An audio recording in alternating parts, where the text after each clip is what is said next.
The story begins with Hayashi Megumi, known as the high school queen, beautiful, confident and strong-willed, admired and almost untouchable. That day I saw something I never expected. The story continues as the protagonist unintentionally discovers a secret. I wasn't meant to find out, a secret. At a convenience store he notices something unusual about a girl's wrist. When he points it out she tries to hide it. The story shifts to a few hours earlier. Yamamoto, a first-year university student, is cleaning, carefully scrubbing the drain and tiles. As he works he finds the process strangely satisfying, enjoying how everything becomes clean and neat. His expression shows genuine contentment as he focuses on this simple task. Suddenly he realizes he'll be late for his work. Yamamoto feels bored during his shift, thinking boring, as the store is unusually quiet. He wonders if the store will even survive, since even for night shifts it's calmer than usual. While watching the security monitor he notices something and reacts. A customer. A customer approaches the counter and calls out Yamamoto. Hearing the voice he immediately recognizes it, that voice. I know it, the girl greets him casually, long time no see. Yamamoto looks shocked and thinks no way. The girl is revealed to be Hayashi. She stands in front of Yamamoto with a calm, slightly cold expression, simply saying him. Yamamoto, shocked, says Hayashi, as he turns to look at her.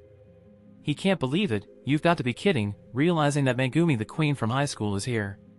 She lives in Tokyo too. He's surprised by the unexpected reunion. Megumi casually chats, confirming she lives nearby, pretty much. Yamamoto is surprised she's making small talk with him. She asks which university he goes to and he answers K University. She reacts, wow, that's impressive, always were smart. As he scans her items he thinks no way this would have happened in high school, and notices she's changed way too much. It's only been 4 months since graduation. The story flashes back in high school Hayashi was. In class Megumi appears bored, casually yawning. When her eraser drops Yamamoto notices it on the floor.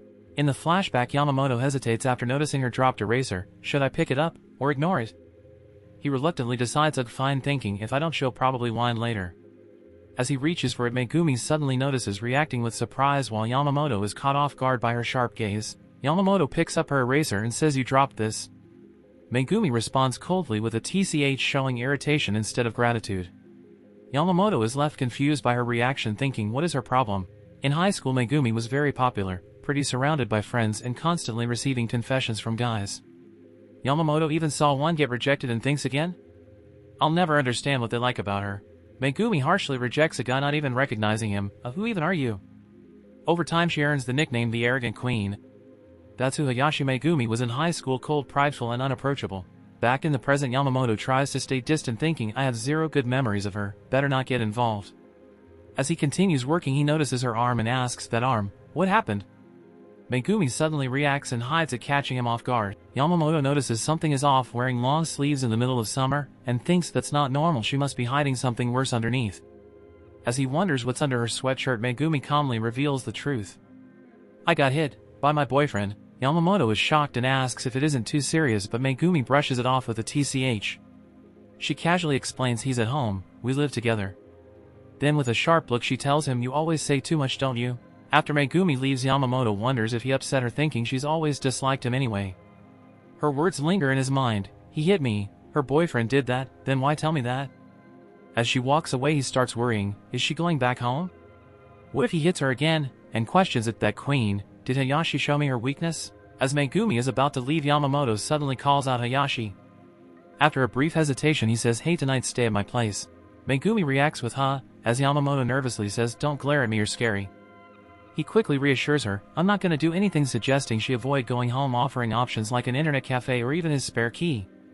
Megumi then reveals her situation. She dropped out of college, and when she told her parents she was moving in with her boyfriend they threatened to cut her off. Yamamoto insists, either way don't go home tonight, and decides to help, saying he'll grab his spare key and text her the address. But Megumi stops him, saying, I'll wait. When he looks confused she adds, I don't need the key, leaving him surprised. Megumi clarifies, I'll wait till your shift ends, as we see her trembling. Yamamoto, still surprised, compares her to the past. This is the queen? Always surrounded by people, loved by everyone? He agrees and tells her he'll finish in about an hour, suggesting she wait and read a magazine while she quietly nods. As Yamamoto looks at Megumi's covered arm again he can't shake the feeling that something is wrong. It doesn't feel like her. He realizes the current Megumi is completely different from the proud queen he knew. They arrive at Yamamoto's apartment and Megumi asks, so this is your place?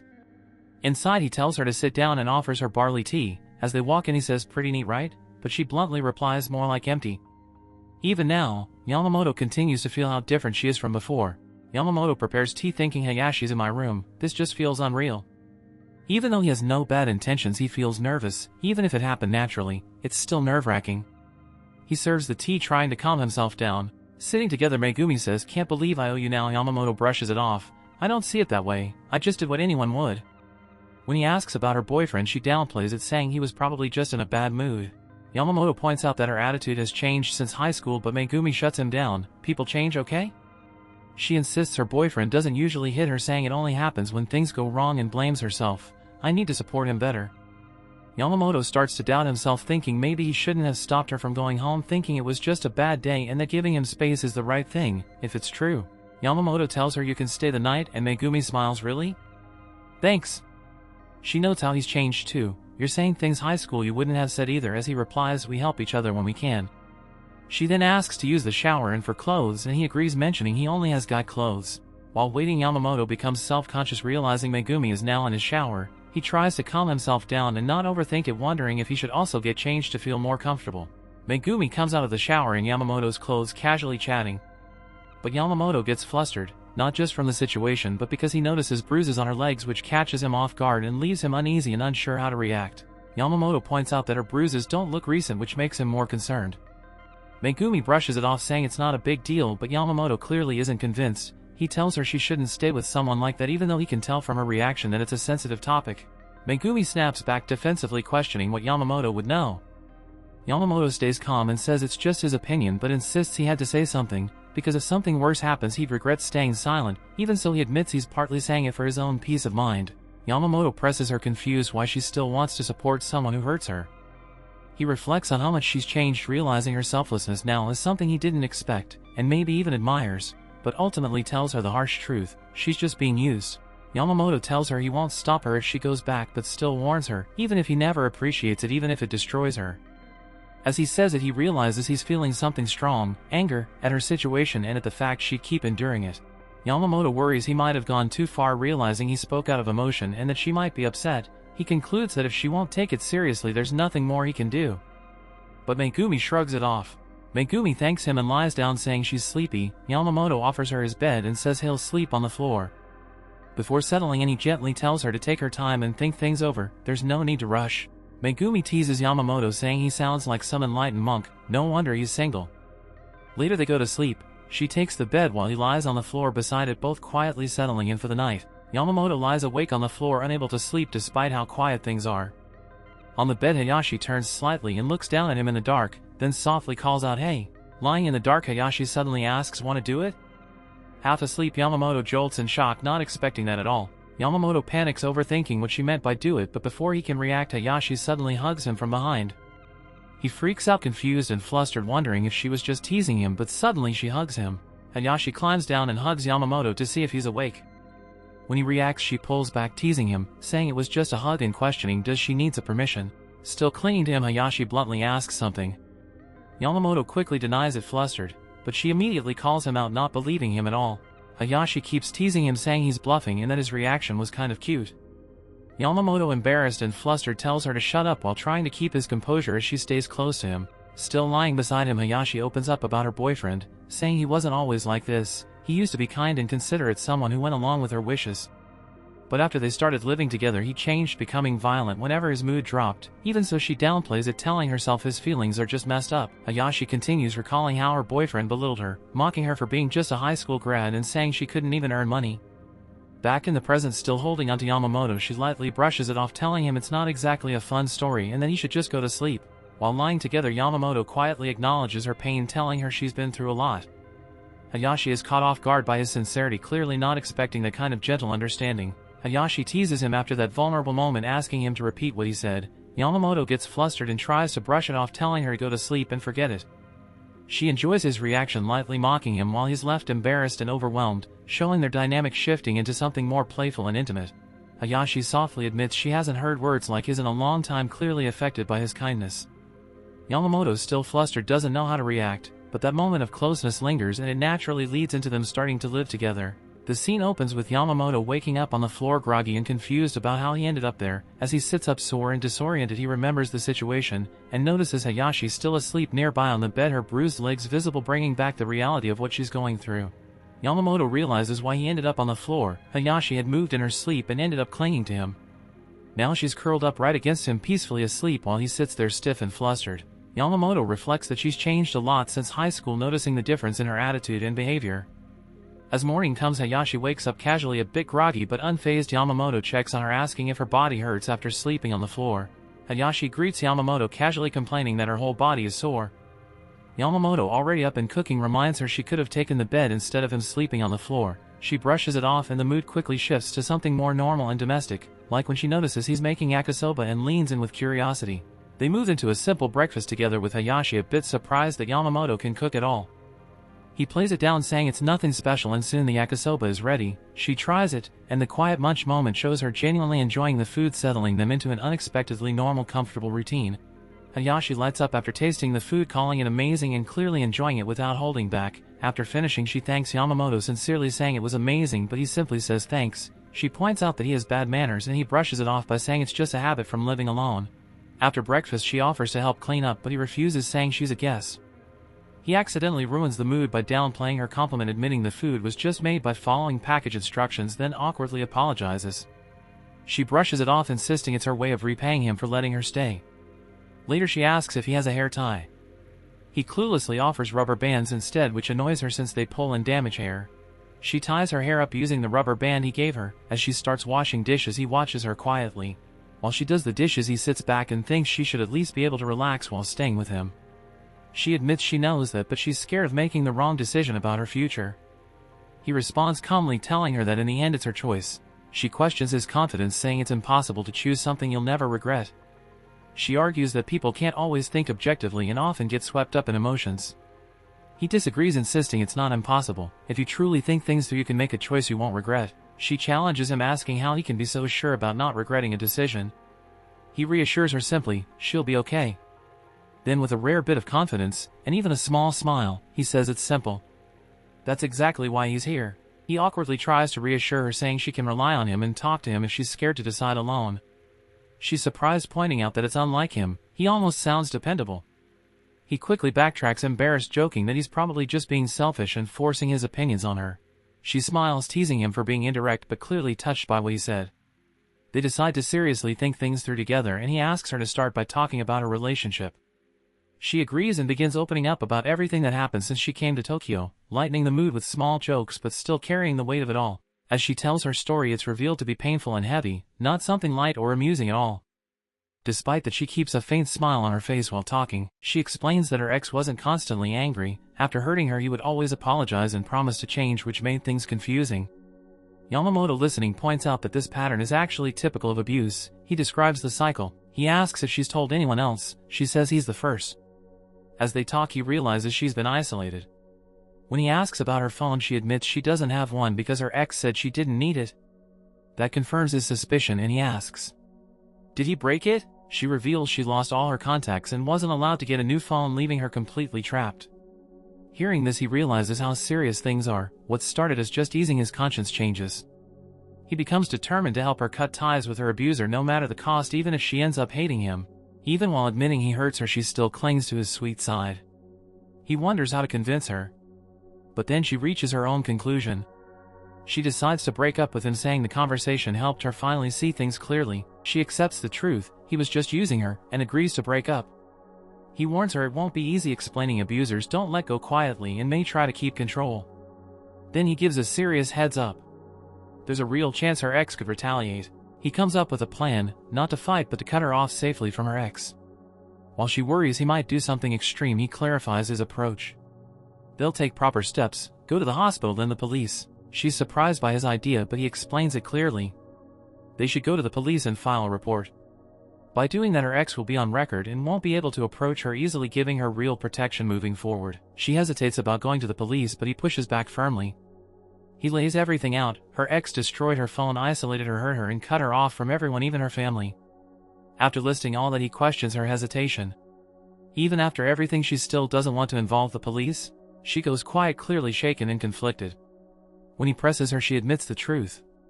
Leaving him and reporting him aren't the same thing. Even if she's ready to break up, taking legal action is a much harder step for her. Seeing her hesitation, he backs off and agrees.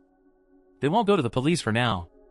Instead, he reassures her that she can take things at her own pace and talk things through with him. Even so, he hints he still has one more request in mind. He tells her not to take everything he says too seriously, but she asks to speak up honestly if something bothers him, but he says it's more efficient that way. He suggests she stay with him for a while and drops the idea of going to the police for now, saying it shouldn't push her into more stress. She quickly realizes what he's implying and gets defensive and upset, snapping back and calling him out, thinking he has some kind of ulterior motive. The tension spikes as she misreads his intentions and reacts emotionally. He clarifies he wasn't hitting on her, it's about safety, since her boyfriend might be looking for her. Going back is risky. He suggests she stay inside his place for now to avoid being found. She starts to understand and calms down a bit. Then he adds there's something else she needs to do even if she won't like it. She misinterprets him again, thinking his offer has a more personal angle, and says she wouldn't mind since he's helping her. He immediately realizes the misunderstanding and gets a bit flustered, thinking she's reading the situation the wrong way again. She jumps to a wild conclusion, accusing him of wanting something physical in return for helping her. He shuts it down, immediately confused and annoyed, while she keeps spiraling into assumptions. Meanwhile, he realizes the real issue. She's likely used to being treated like an object, which is why she keeps misunderstanding his intentions. He clears things up and firmly tells her not to agree to things she doesn't want. That wasn't his intention at all. Then he reveals what he actually meant. She needs to go to the hospital. She agrees to go, though she seems a bit let down while he's puzzled by her reaction. At the hospital, the results confirm it's serious: a torn wrist ligament and extensive bruising. After the hospital visit, she avoids questions about her injuries and tries to brush it off, clearly still hesitant to fully open up. He notices she's holding back because of her boyfriend and starts worrying she might let things slide again. She decides not to press charges for now, and he accepts it, choosing not to push her further. Instead, he shifts focus to helping her practically, taking her clothes shopping since she needs essentials. Even though he disagrees, he decides to support her at her pace while staying ready if she changes her mind. She worries about money and insists she'll pay him back later, but he brushes it off, saying it's fine. They go shopping and the mood lightens. Things start to feel a bit more normal and relaxed. He keeps helping without pressure, and she gradually begins to feel safer around him. Later that night, she's lying down, still covered in bruises. He notices and thinks he should buy a futon. The next morning, Yamamoto plans to clean but decides to just make breakfast instead. Meanwhile, Megumi's still in bed sleeping. He makes breakfast for her but lets her keep sleeping, thinking she needs the rest. Then he heads out, slightly bothered that he's skipped his usual morning routine, but still focused on taking care of things for now. Yamamoto buys a futon and groceries, thinking he can finally sleep properly.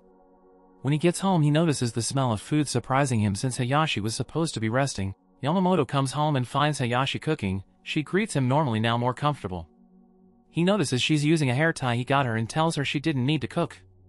But Hayashi casually asks if he likes hamburger steak, showing she's trying to contribute and act more normal. Hayashi insists on cooking, saying it's the least she can do since she's staying there. She focuses on making hamburger steak and asks Yamamoto if he likes it. Yamamoto notices she's actually pretty skilled, and she casually says she's had a lot of practice. Hayashi teases Yamamoto for his vague answer about the food, keeping things a bit light. Then she tells him she wants to talk about something after dinner, hinting at a more serious conversation coming up. Hayashi finishes cooking and they sit down to eat together. Yamamoto is a bit unsure about the meal, wondering if he even bought the right ingredients as they start dinner. Yamamoto says the food is good, but his reaction is a bit plain. Hayashi notices the lukewarm response, quietly reacts, and the mood turns slightly awkward and subdued as they continue eating. Yamamoto insists on doing chores to keep herself busy, but Hayashi tells him there's no need. She goes ahead and starts cleaning anyway, and Yamamoto, watching her, asks if she went out today. Yamamoto realizes he sounded controlling when he asked Hayashi about going out and internally cringes, thinking he came off like a possessive boyfriend. Hayashi notices something's off and asks if there's a problem. Yamamoto tries to backtrack, insisting that's not what he meant, but struggles to explain himself. Yamamoto tells Hayashi it's her choice whether to follow his advice, but warns her anyway. He points out that going outside and risking running into her ex again is dangerous and reckless. Hayashi stays quiet, listening while he emphasizes the risk. Hayashi snaps back at Yamamoto, telling him not to act like he understands what she's going through. She gets emotional, insisting he couldn't possibly understand her situation. After the outburst, Yamamoto sits there and the tension lingers between them. Hayashi apologizes, admitting she was being stubborn. Yamamoto also takes responsibility, saying he should have asked instead of assuming things. But Hayashi tells him he doesn't need to apologize, softening the mood between them. Hayashi admits she went to the supermarket using leftover money from her ex, even though she thought Yamamoto might be upset. She says it doesn't make sense, then opens up more, explaining her ex used to get angry over anything and if he was in a bad mood he'd use any excuse. Yamamoto listens as she reveals how unpredictable and abusive her past relationship was. Hayashi explains how nothing she did was ever right. If she asked permission her ex got mad, and if she didn't he got mad anyway. The only peaceful moments were when he was eating, so she learned to associate cooking with safety. That's why she made dinner for Yamamoto, hoping it would keep things calm like it used to with her ex and maybe stop herself from getting in trouble. Hayashi reveals the real reason she went out. She wants to get a part-time job. Yamamoto is surprised and questions why now given the risk. He suggests it might not be a good idea at the moment but acknowledges he expected her to say something like that. Hayashi explains her reason. She doesn't want to be a burden on Yamamoto. She worries that even if she promises to pay him back someday she'll end up relying on his savings in the meantime. Getting a job to her is about regaining independence and not depending on him. Yamamoto acknowledges Hayashi's feelings and understands why she wants to work. But he firmly warns her that if something happens while she's out it could be too late to fix. He leaves it at that, stressing the risk and reality of her situation. Hayashi accepts the risk and doubles down on her decision. She says that even if her ex finds her because of it she's willing to accept that, because she feels there's no other way forward right now. Yamamoto is left uneasy realizing how determined she is. Yamamoto is shaken by Hayashi's mindset, thinking there are many ways to avoid danger and not understanding why she'd accept that risk. Meanwhile Hayashi remains calm and resolute, even smiling slightly. Yamamoto realizes he can't fully grasp her way of thinking, calling it the queen logic he just can't wrap his head around. Yamamoto is frustrated and can't understand Hayashi at all. To him the solution is simple, just stay inside and avoid risk until things calm down. But Hayashi keeps repeating it can't be helped, showing that for her it's not that simple. There's something deeper driving her choices that Yamamoto still doesn't grasp. Yamamoto reflects on Hayashi's actions, wondering if she's really putting herself in danger for his sake. He realizes she must understand the risk too, yet she still chooses it, almost like self-destructive behavior. Meanwhile Hayashi quietly looks down. Yamamoto pieces together Hayashi's recent past. She only started university a few months ago, began living with her boyfriend shortly after, and the abuse escalated quickly. He realizes she went through physical, emotional, and psychological abuse along with manipulation and control all in a short time. Seeing how much she's changed, from a strong, confident queen to someone that's shaken, he's shocked and wonders just how badly her ex affected her. Yamamoto shows Hayashi his phone and tells her to look. It displays his bank account balance, about 1.5 million yen. He's basically proving he has enough savings likely to reassure her that she doesn't need to rush into getting a job or worry about being a burden. Yamamoto explains his finances in detail. His money comes from a scholarship and part-time work while his parents cover rent. He shows her his budgeting app and says he doesn't spend much, so his savings built up over time. He reassures Hayashi that supporting her isn't a burden and concludes she doesn't actually need to get a job right now. Hayashi pushes back. She says it's his money and he shouldn't be spending it on her. Yamamoto insists he's fine with it, but she doesn't believe him. The tension spikes as Hayashi accuses him of lying and he calmly denies it while she gets visibly emotional. Hayashi starts breaking down emotionally. She insists staying with Yamamoto is a bad idea, calling herself a burden and saying she has nothing, no stability, and will just drag him into trouble. She tells him he has no reason to take her in and that he shouldn't keep helping her because it'll only complicate his life. Hayashi says she has nothing left and withdraws into herself. Yamamoto watches and realizes her reason for wanting a job wasn't really about money, it was only partly true. He suspects her real motivation is something deeper and emotional. Yamamoto realizes the real reason Hayashi wanted to get a job wasn't about money, it was to reclaim the dignity that was taken from her after the abuse. He tells her there is a reason he wants her to stay with him and insists he's not lying. Hayashi's still defensive and unable to trust it, calls him a liar. Yamamoto tells Hayashi that her doing housework actually helps him, since he's busy with school and work it takes some pressure off. Hayashi questions it like that's it? Not really believing that's enough reason. Yamamoto responds seriously that he's being genuine, but she still seems unconvinced and thinks it's too simple. Yamamoto explains how seriously he takes cleaning. If he notices even something small he goes all out, but because he's juggling school and a part-time job he doesn't have enough time to keep up with it. Hayashi then assumes that if she handles the cleaning it solves everything, but Yamamoto immediately shuts that down, saying she's wrong. Yamamoto explains that cleaning is basically his hobby, almost like his purpose in life. He says if Hayashi handles everything except cleaning he can focus on it completely, which works perfectly for him. He even says that alone is enough reason to support her. Hayashi however is shocked and calls his reasoning dumb, still unable to accept something that simple as genuine. Yamamoto casually compliments Hayashi's cooking, saying the hamburger was great. Hayashi thanks him, a bit surprised and unsure how to react, and is left confused. Hayashi decides she won't look for a job and will just stay. She worries she might cause trouble for Yamamoto, but he brushes it off, saying that's just part of living together. Then she suddenly offers to make him bentos for school, which surprises him. Yamamoto agrees to her idea and appreciates it. Hayashi sees it as practical since making lunch is cheaper than eating out. Hayashi says she'll make lunch for both of them to save money and he accepts. Hayashi awkwardly asks Yamamoto what he likes, then quickly clarifies she means food, since she wants to cook for him properly. Yamamoto is caught off guard by Hayashi's question and reacts a bit awkwardly, like something about it hits him unexpectedly. Meanwhile, Hayashi is confused by his reaction, not understanding why he suddenly seems flustered. It's morning, day 3 of Hayashi staying over. Yamamoto wakes up and notices his body feels better, thanks to the futon, but he still has the urge to clean. However, it's early, 4:30, so he decides not to make noise and wake Hayashi. Yamamoto ends up cleaning the bathroom quietly anyway. About an hour later, Hayashi wakes up and greets him, noticing he's already up and working. He comments that she wakes up pretty early. Hayashi is brushing her teeth while talking to Yamamoto. She asks if he always wakes up this early and he says yeah, but she's clearly still half asleep. Yamamoto notices this and realizes she's kind of out of it. Hayashi teases Yamamoto, calling him weird for waking up so early, and guesses he was the same back in high school. Yamamoto doesn't really react and just turns on the TV. Hayashi then says she'll start making breakfast and tells him to wait while he wants to help her. Yamamoto tells Hayashi not to push herself, but she insists she's fine. He tries to help by carrying plates since it's his place and she's a guest, but she gets irritated. Annoyed, Hayashi snaps at him to just sit down and stop interfering, leaving Yamamoto confused about why she got mad. Yamamoto thinks he should change in the bathroom to be polite, but Hayashi casually tells him he can just change right there. That throws him off. He expected her to be bothered, but she isn't. As she walks away, Yamamoto realizes she used to live with a guy, so she's probably used to seeing things like that. Yamamoto starts changing and Hayashi suddenly bursts in saying his lunch is ready, catching him mid-change and making him panic and scream. She questions why he screamed and he snaps back that she barged in without warning. They bicker a bit, then he ends it by telling her to shut up while she's smirking, clearly amused by his reaction. After teasing him about earlier, Hayashi leans in and pushes it further, pointing out that Yamamoto clearly doesn't want her to see him naked. He awkwardly denies having a problem, but she keeps teasing with a bold, slightly provocative tone. Then she flips it, saying she wouldn't mind showing herself to him, clearly trying to fluster him and enjoying his embarrassed reaction. Yamamoto gets ready to leave for class and thanks Hayashi for the lunch she made. Hayashi, still in a playful mood, mentions she added something he likes, Kenpira Gobo, showing she's paying attention to his preferences. Yamamoto is a bit thrown off but appreciates it. As he heads out, he mentions he has work later and will be back late while Hayashi sees him off. As Yamamoto is leaving, Hayashi notices he sighs and asks what's wrong. He admits he's just thinking about how annoying his part-time job is. It pays poorly, and even though he takes things seriously, he still dreads it sometimes. Hayashi finds that a bit amusing and smirks, pointing out that he does complain despite saying he's serious about everything.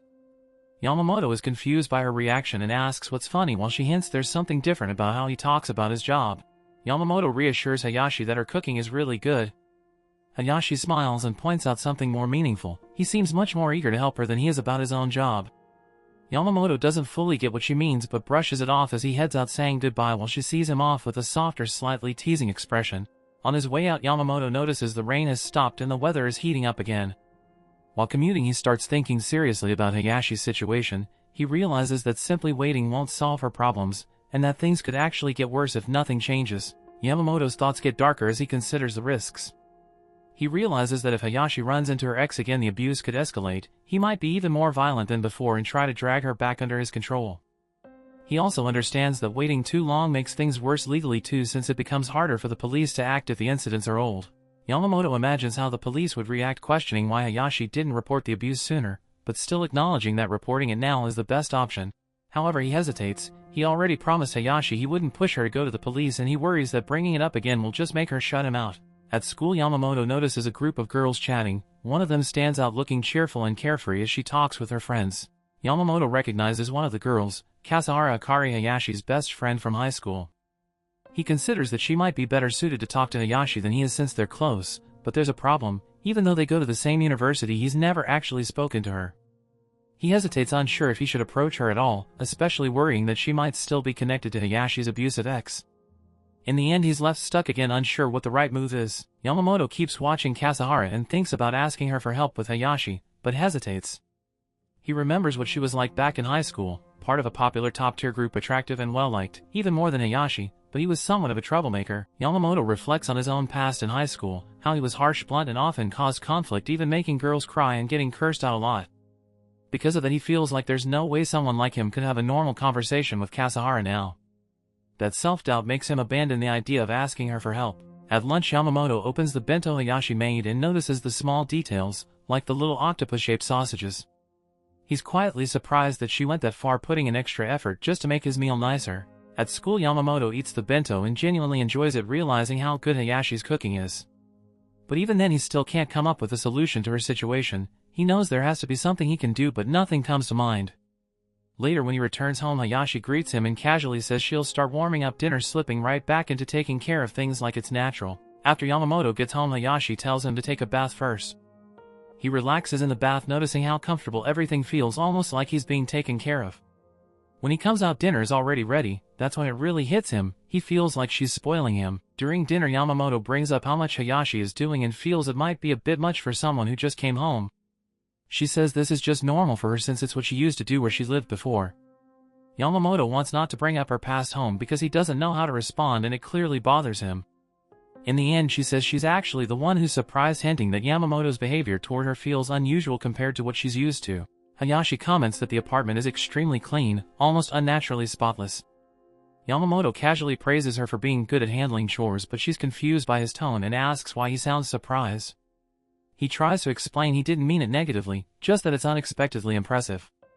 Meanwhile, Hayashi quietly reflects that in a strange way she might even feel grateful to her ex for forcing her to learn all this. Yamamoto tells Hayashi she should be taking it easy instead of doing so much, reminding her that the whole reason she's staying with him is to rest. Hayashi pushes back, pointing out he's kind of lecturing her in his own home, and tells him he could at least act more grateful. He insists he is grateful, just worried she's overdoing it, but she brushes it off, saying, "I'm not tired!" Yamamoto asks Hayashi to ease up on doing chores, but she reacts strongly, staring at him and clearly not liking that suggestion. She challenges him, saying that if someone was staying at his place and helping with chores, most people would complain if those chores weren't done properly. Yamamoto explains that if you let someone handle chores, you have to accept it won't be done your way. Then Hayashi asks if he actually doesn't like her cooking and is just putting up with it. He says it's honestly good. Her real reason comes out: if she doesn't cook herself, she'll just wait for him get hungry again and feel off, so she prefers doing things on her own. Hayashi says she understands Yamamoto's point but doesn't agree and refuses to cut back on chores. When he asks why, she admits it's simply because she'd be bored otherwise. He suggests other ways to pass time, but she brushes them off, and he realizes she doesn't really have anything else to do, so chores are basically keeping her occupied. Yamamoto realizes she's bored because she has nothing to do, so he gives her his old tablet. Hayashi is surprised and asks if he's sure, but he says it's fine since he already has a new one. Yamamoto tells Hayashi not to spend all her time doing chores and to actually relax and play sometimes. She jokes that it's usually the opposite: people tell others to do chores, not play, but he brushes that off and hands her the tablet. Hayashi happily thanks him for the tablet, clearly excited. But even then, she says she'll use it only after finishing the dishes, still prioritizing chores. Yamamoto tells her to just relax and use it, and even gives her the charger. Later, Hayashi calls out to Yamamoto and suddenly hands the tablet back, saying she'll return it after just 10 minutes. Then she lies down on the bed while Yamamoto is confused by her behavior. When Yamamoto checks the tablet, he realizes it still has his adult content bookmarks saved, which embarrasses him. He quickly tries to delete them. Meanwhile, Hayashi calls out to him and he awkwardly says, "I owe you one," clearly flustered. Hayashi sees what was on the tablet and teases Yamamoto, saying he does have a drive after all. He gets flustered and tells her to stop teasing him. Hayashi bursts out laughing, fully enjoying teasing him, while Yamamoto is completely embarrassed. Then she pushes further and asks what kind of girls he likes, but he refuses to answer, still flustered. It's their 4th morning living together. Yamamoto wakes up early again and starts cleaning, this time getting excited over how dirty something is. While cleaning early in the morning, Yamamoto accidentally makes noise and worries he woke Hayashi. She slowly wakes up and greets him. Hayashi asks why he shouted, and Yamamoto admits he got excited while cleaning because the grime came off so easily.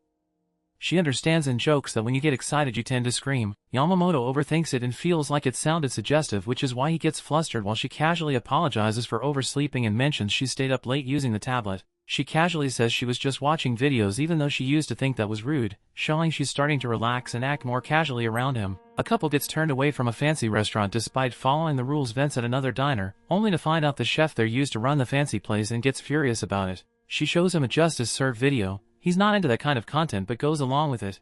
He criticizes those justice videos as shallow and unfair while she, who watches them a lot, asks what he liked about it. Hayashi asks Yamamoto what he found entertaining about the video, but he struggles to answer, and Hayashi quickly realizes he didn't actually like it, calling him out on it directly.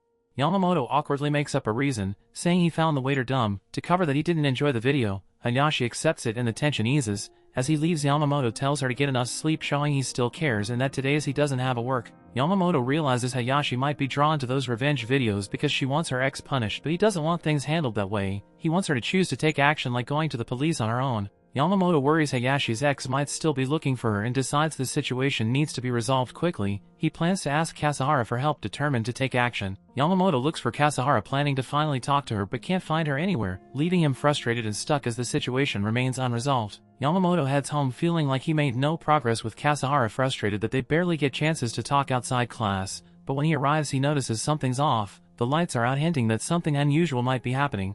Yamamoto suddenly recalls something important. The day Hayashi went out alone, she had mentioned stopping by a store, maybe even cooking dinner to help him relax, and also talked about getting a part-time job.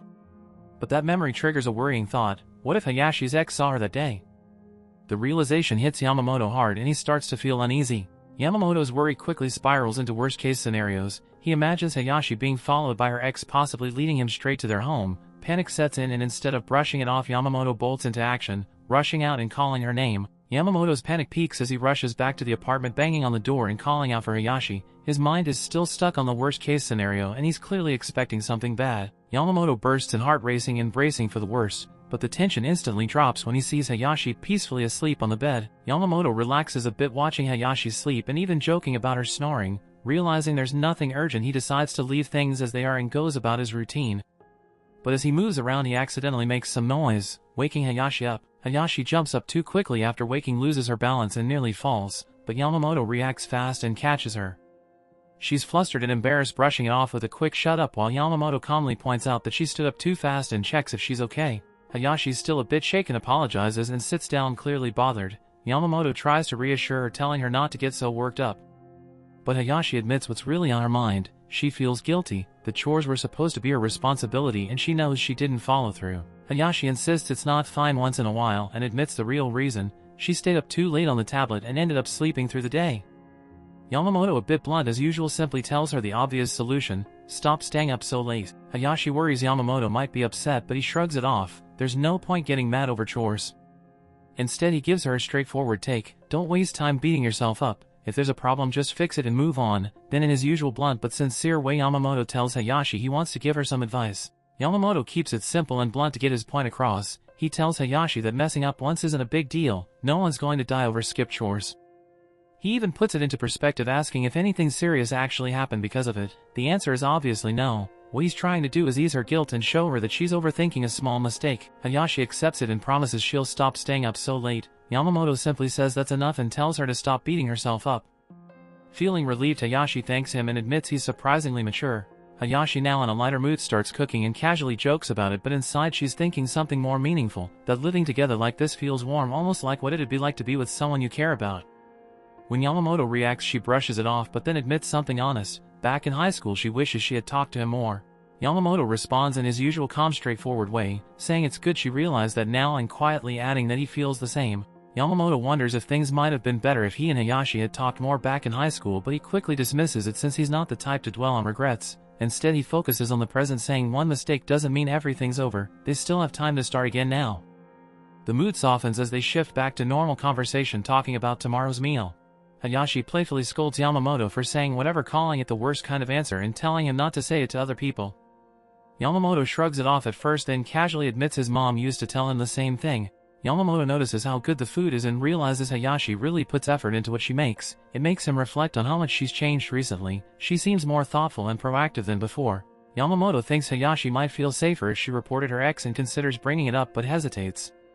At school he also avoids asking someone to move their bag for his seat, showing how he struggles to speak up, even in small situations when sudden, why someone calls out to him. Kasahara notices Yamamoto hesitating and offers him a seat next to her.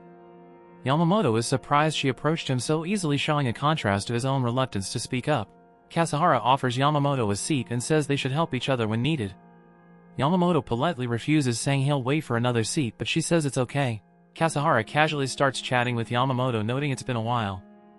She quickly teases him, asking if he's been avoiding her, which catches Yamamoto off guard and makes him uneasy. Kasahara presses Yamamoto about avoiding her. Yamamoto bluntly says he just didn't have a reason to talk to her, which makes things a bit awkward. Kasahara takes it lightly, but Yamamoto awkwardly adds that if she wanted to talk she probably should have just done so, at which point she replies that she just did. Kasahara thanks Yamamoto for the seat and says she's happy just being helpful to him. Yamamoto feels her words sound a bit suggestive and tells her to stop saying things that can be misread. Then he asks directly what she actually wants, sensing she has something to say. Kasahara brings up Hayashi Megumi, asking if Yamamoto remembers her. Yamamoto is surprised but says he does, recalling that they were always together and constantly arguing. Kasahara asks Yamamoto if he's seen Hayashi recently and mentions she moved to Tokyo too. Yamamoto hesitates, confused and suspicious, wondering why Kasahara is suddenly asking about Hayashi and if she's looking for her. Yamamoto grows suspicious about Kasahara's questions. He wonders if she might be connected to Hayashi's ex or helping him somehow, so he decides to be careful about what he says. Kasahara introduces Yamamoto to Irie. When Irie asks if Kasahara knows him, Kasahara jokingly calls Yamamoto her boyfriend, catching him off guard, and he brushes it off as her weird sense of humor. Irie recognizes Yamamoto as the top student in class and quickly becomes friendly. She gets very close to him and asks him to tutor her, acting bold and forward. Yamamoto is caught off guard and thinks she's coming on a bit too strong. Kasahara steps in and shuts down Irie's tutoring request, saying Yamamoto has another class. Irie backs off but immediately shifts her attention, noticing Yamamoto's lunch and complimenting his cooking, continuing her forward approach. Yamamoto awkwardly responds to the compliment about his bento while eating. Internally he's stressed. He feels like the conversation with Kasahara went nowhere and worries whether she's a threat. He also can't openly say that Hayashi made the food for him. Yamamoto decides it'd be better to ask Hayashi directly about her ex and whether Kasahara is involved.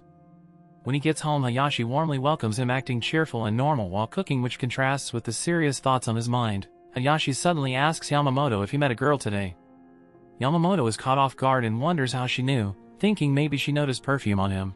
Hayashi realizes she was right and confronts Yamamoto. When he admits he did meet a girl, she suddenly gets angry and demands to know why, surprising him with how strongly she reacts. Yamamoto pushes back, saying he didn't do anything wrong and that they're not even dating. Hayashi hurt downplays herself, saying any girl he meets would be better than her. Yamamoto responds that she's basically a stranger and he has no right to care, which makes the moment tense and emotional. Hayashi agrees they're not a couple and starts questioning the situation. She feels it's strange that she's living with Yamamoto and doing things like cooking for him despite that.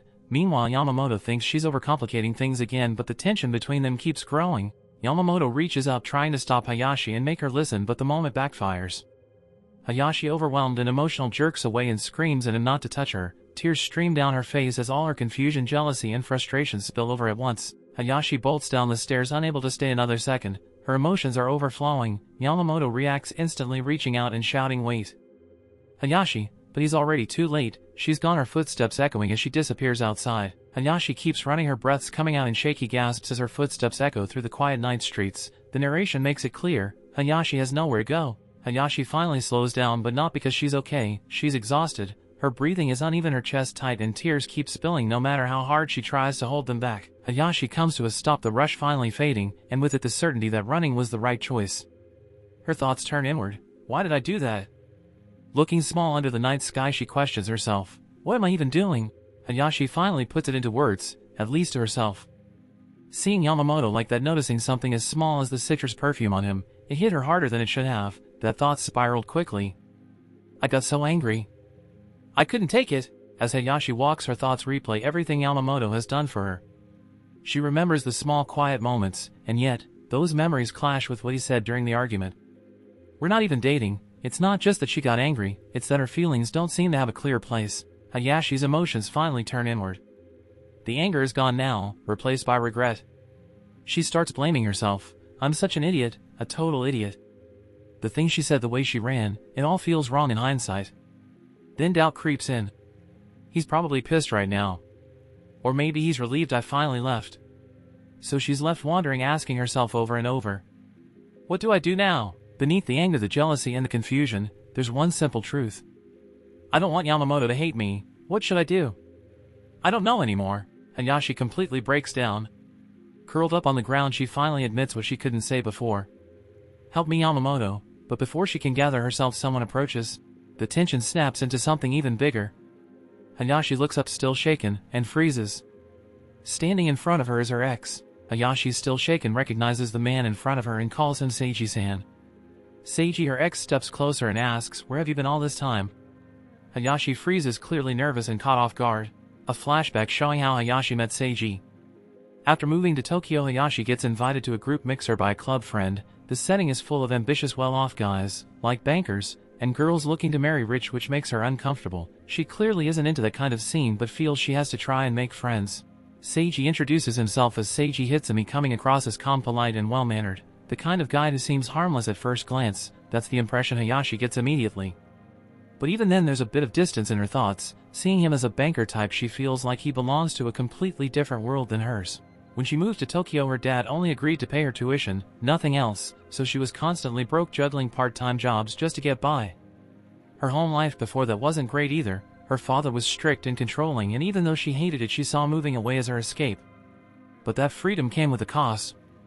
Now, instead of dealing with control, she's dealing with money problems. Dating him felt new and exciting at first. He could take her out, drive her places, give her a lifestyle she couldn't afford on her own. Coming from her financial struggles, that contrast made everything feel refreshing. But Hayashi is also self-aware. She admits, even if reluctantly, that part of why she stayed was the comfort and stability he offered. She calls it gold digging, even if she doesn't fully mean it in a harsh way. Then comes the turning point.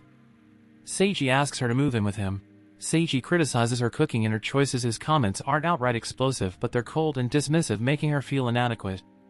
Over time, though, there's a slight shift. He acknowledges improvements, saying her cooking has gotten better, but even that praise feels conditional, like approval she has to earn. Hayashi watches Seiji leave, then collapses emotionally. Alone, she admits she's scared of him and can't keep living like this, but she also feels trapped with nowhere else to go, leaving her stuck and overwhelmed. Hayashi wanders outside and ends up at a convenience store where she unexpectedly runs into Yamamoto, leading to a sudden reunion. 5 days after their last encounter, Hayashi runs into her ex Seiji at night. He calls out to her and asks where she's been, setting up a tense and uneasy reunion. Seiji approaches Hayashi gently, saying he was worried and relieved to have found her. Overwhelmed, she apologizes, already showing fear and submission as the tension between them resurfaces. Seiji calmly suggests they go home, pointing out she has nowhere else to go. Hayashi freezes, terrified at the idea of returning, realizing he means taking her back to that same place she ran from. Hayashi panics internally. She's terrified but feels she has nowhere else to go. Overwhelmed and hopeless, she convinces herself she has no choice but to go back with him. Yamamoto treats her simply and kindly, appreciating her cooking and effort, even praising her. To Hayashi, that basic kindness feels meaningful, like he's giving her value. Overwhelmed and crying, Hayashi realizes what she truly wants. She doesn't want to go back with Seiji, she wants to return to Yamamoto. Hayashi blames herself for pushing Yamamoto away and assumes he won't help her anymore. Feeling pathetic and alone, she imagines what he would say, and recalls his simple question, "What do you want to do?" Hayashi focuses on that question, what she wants, and begins to realize her true feelings. Hayashi gathers her resolve and finally speaks up. Despite her fear, she firmly tells Seiji she's not going back to him. Seiji is shocked and tries to argue, but Hayashi stands her ground. She firmly rejects him, tells him to leave, and even warns she'll call the police, making it clear she's done and won't go back. Seiji gives a shallow apology, downplaying his abuse, but Hayashi snaps, calling him out and making it clear he doesn't understand how much he hurt her. Seiji shifts the blame onto Hayashi, claiming she never listened, didn't contribute financially, and caused his frustration, twisting things to make it seem like everything was her fault. Seiji escalates, insulting and belittling Hayashi, mocking her cooking, calling her worthless, and reminding her she has nothing and nowhere to go, trying to manipulate her into coming back by making her feel dependent on him. Seiji claims he's the only one who would ever tolerate her, trying to break her confidence. Hayashi is shaken, realizing she devoted herself to someone who sees her as disposable. Then he grabs her arm, pressuring her to go back with him. His grip tightens as he tries to pull her with him, but Hayashi refuses, despite the pressure and fear. She struggles to pull free, but he tightens his hold and tells her to stop resisting and come with him. Even so, Hayashi keeps fighting back and cries out for Yamamoto to help her. Just then Yamamoto shows up, pulls her free from Seiji's grip, and firmly tells him to back off. Yamamoto steps in and tells Seiji that Hayashi clearly doesn't want to go with him. Hayashi, overwhelmed, starts crying, relieved and happy that Yamamoto came to help her.